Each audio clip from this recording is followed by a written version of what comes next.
নমস্কার বন্ধুরা, আমার চ্যানেলে আপনাদের সকলকে স্বাগত জানাই।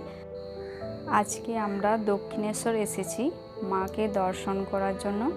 মাকে দর্শন করে আমরা চলে যাব বেলুড় মঠে। সেখানে শ্রী ঠাকুর রামকৃষ্ণ দেবকে দর্শন করে আমরা আবার বাড়ি ফিরে যাব। চলুন তাহলে এগিয়ে যাওয়া যাক।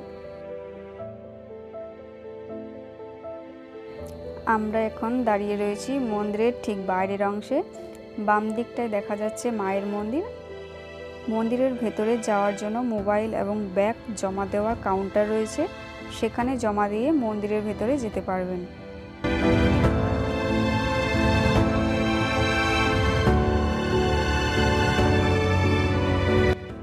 আর ডান দিকটায় রয়েছেন যোগনায়ক স্বামী বিবেকানন্দের মূর্তি।